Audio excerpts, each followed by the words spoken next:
Ordinary homes, extraordinary happenings. Living with the Dead. Britain's most haunted houses go under the spotlight as our crack team of psychics go face to face with the evil that lurks within. Leave my house! Sensitive, Johnny Fiore. Exorcist, Ian Lawman. And paranormal investigator, Stephen Griffiths, embark on their spine-chilling quest to get rid of uninvited house guests. To see someone go into that state and have a spirit enter them as it happened up there, I've never seen anything like that before. Did you cut yourself? Did you bang yourself against something? There's somebody in here. I feel there's someone behind you. Don't leave me in this about myself! Oh, shit!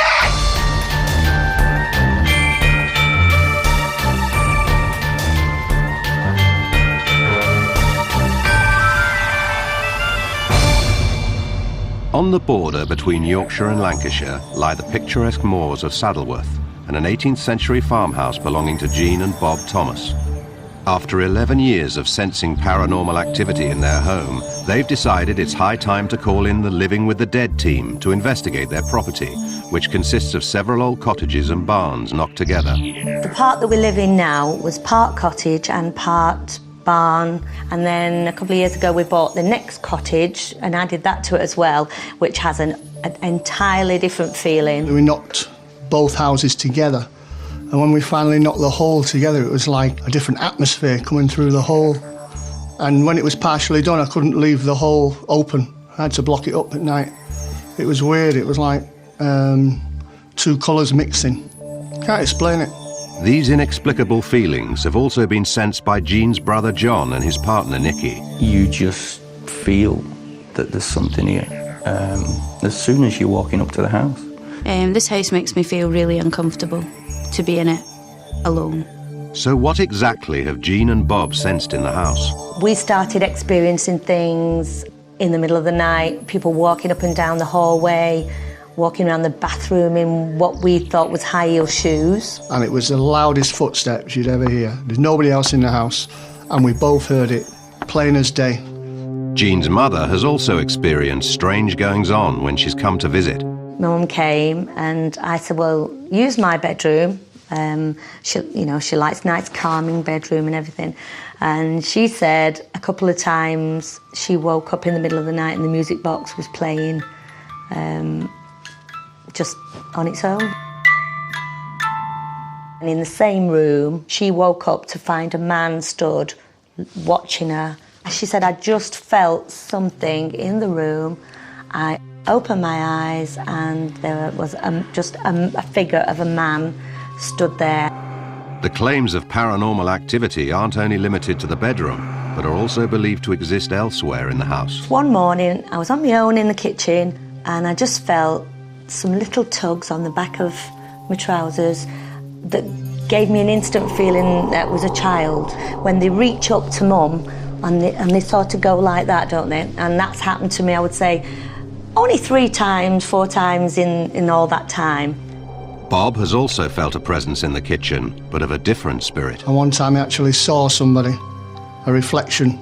He was just stood at the sink, looking out of the window in the dark. And I actually saw a woman behind me in the reflection in the glass. Like an older woman in an apron. Of course, I turned around and she wasn't there. So those type of things are a bit unnerving. Even total strangers claim to have seen spirits at the farmhouse. Well, the cottage that we bought next door, we have as a holiday cottage where we have guests. And one lady actually said to me, has anyone ever said anything about the cottage? And I said, in what way? She said, well, I hope you don't mind me telling you, but I came out of the bedroom last night and at the top of the stairs was stood a lady with a small child. So I said, nobody's ever mentioned that before. She said, well, she's there and she's here. She knew nothing about the house, me, and I hadn't mentioned anything to her, so she approached me.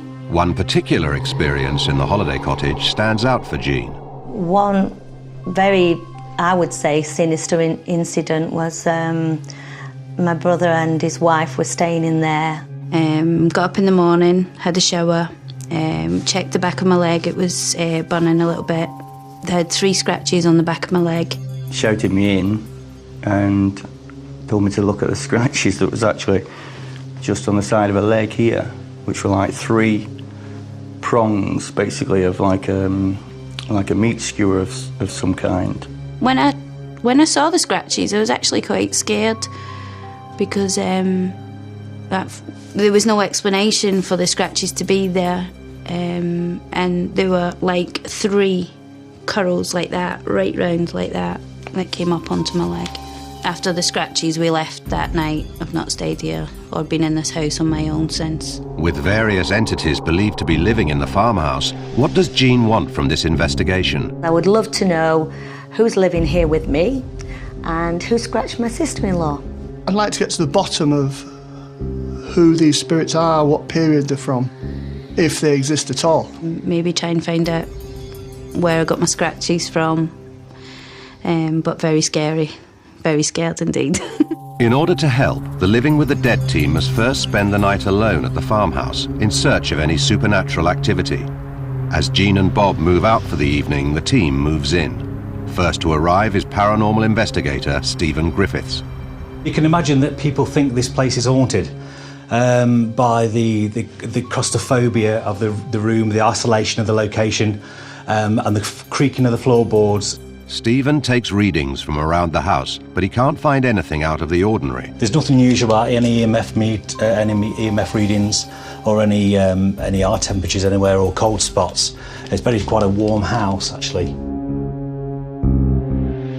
I'm very sceptical about every location we go to until we've proven or find evidence that there is activity. Once Stephen has carried out his initial examination of the property, Johnny Fiore and Ian Lawman arrive. Before they begin their overnight vigil, they want to get a feel for any paranormal activity by walking around the deserted farmhouse. They've never met Jean and Bob and know nothing of their supernatural encounters in the house.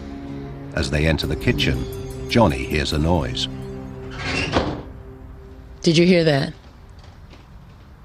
Hello? I get the sense of being watched in here, Ian. I do feel like a female-type presence in this particular room. And at the top of the stairs was stood a lady with a small child. I think at this point it'd be nice to kind of go through that area there, walk through that area there, and maybe you take one direction and I take another. Ian and Johnny split up to explore the house further. I have a masculine energy standing in this door. She said, I just felt something in the room. I opened my eyes and there was just a figure of a man stood there. I get a lot of noises going on in this particular room. It just doesn't feel very nice at all. I'm nervous in this property. I really feel like something unexpected is about to happen. Something is about to catch me off guard.